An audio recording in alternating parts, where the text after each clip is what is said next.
Hello everyone and welcome to the next in our series of daily origami for YouTube. Today we're going to continue with our theme of looking at traditional origami, and we're going to make a thing called a Sanbow, which is like a Sanbow, I think is how it's actually said in Japanese. It's like a little serving dish that you see in front of shrines that you often make an offering to a spirit or something like that. So it's basically just a small kind of dish with legs on it. And for this particular project, you just use a regular square piece of origami paper. I'm going to use 15 by 15 centimeter paper. I'll let you guys know the dimensions of this when we're finished. If you're using this to kind of create a little box to carry goodies or something like that, you'll know then the dimensions to keep so that you can get everything to fit in there, right? For this project, you want to start with your color side facing down, and I'm just going to put some preliminary creases by folding my paper in half diagonally here. Just make a big triangle. Open it up and do the same thing going the other way too.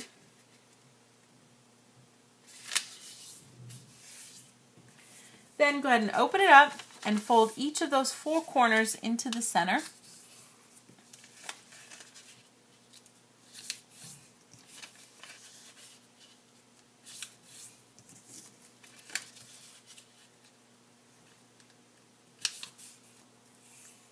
After you've got all four of those, then I'm going to take the creases that I've got here and just make sure they're really clear. Go ahead and make sure that you fold it in half here and here.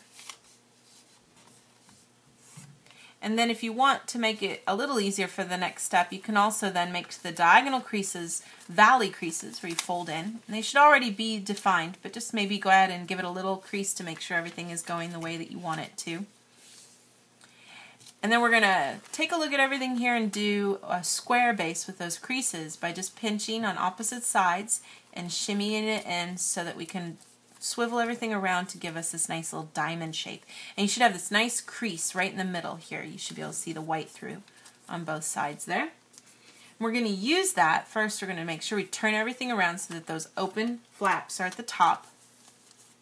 And I'm going to take these little pockets and I'm going to open them up. And I want to try to open both at the same time, and then I can bring that top edge right down to the bottom edge. First get that part creased started, and then you could smooth everything out so that you wind up getting this nice big rectangular shape here by smushing it all out to the bottom. And then I want to go ahead and flip it over and do the same thing on the other side too. Just get these little pockets opened first. Get everything started, and then bring that tip straight down to the bottom tip, and then smush everything out to create a nice big rectangle.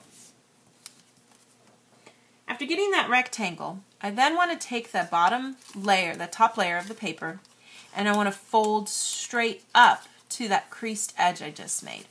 And this can be a little tricky, but you want to just start off first by getting it started. Make sure you've got that center part lined up with everything here as you do this. And then kind of turn it to the side, guide things along on the edge there so that you can smooth everything out and pull on the sides until you can get that creased edge that you see there lined up in the center so that you could smush it down to reveal a triangle. I'm going to do the same thing on this side too. It helps to kind of smooth things out a little on the side. Keep everything kind of going straight, and then you can smush straight down to create a triangle there. So you get something that looks like this. And then I'm going to flip it over and do the same thing on this side. So again, I'm just taking that first layer of paper and folding straight up, just getting a tiny bit of it started here in the middle, turning it to the side, and then kind of gently pulling the paper up, and you can kind of work with where the crease is there until you can smush out the top part to create a triangle there. I'll do this side too. Play around with it. Make sure you know that everything is still getting a chance to kind of be in the center there. So we have something like this. Now I'm going to take the left side and fold it over and turn it over and do the same thing on the other side so that I'm now looking at this new smooth area here. Looks kind of like a peach. And I'm going to take the bottom area down at the bottom and fold that little flap up so that I create a new diagonal crease that hits right at this point down here, and you can keep that creased line that you see there, use that as a guide to keep everything right on top of itself. So you get a really nice right angle there of the flap. I'm going to do the same thing on this side too.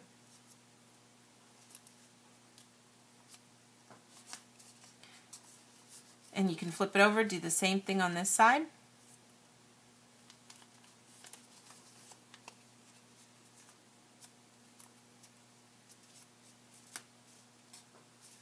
Then I want to take each of these sides and fold into the center. And you'll notice when you do this, you're bringing the flap around from the other side. Try your best to keep everything nice and smooth. Get good crease there. We'll do the same thing on this side too. You might find when you do this that you need to go a little beyond the center. That's okay. Just try to get a nice smooth edge as close to the new edge behind that as you can. And then take the top flap and fold straight down so that you can create a nice rectangular shape right across the top there. To get this nice rectangle there.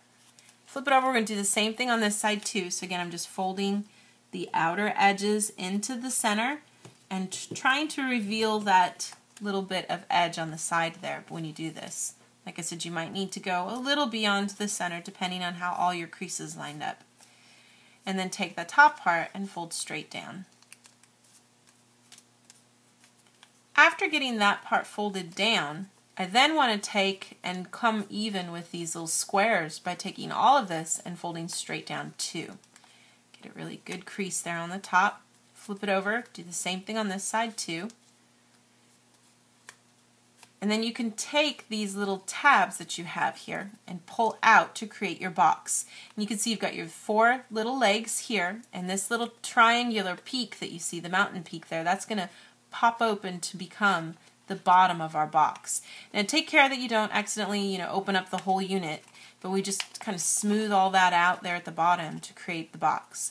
Now if you want, you can leave it kind of poofy and rounded edges there, or if you prefer, you can put a little pinch right on the edge here to create a really sharp edge to the bottom of your box and kind of make a nice solid base there inside. But that gives you the little completed Sanbow, which is our little project there. Let me tell you the dimensions of this. I think, I'll tell you first just the general dimensions. In terms of width, it's 7 centimeters at the widest point.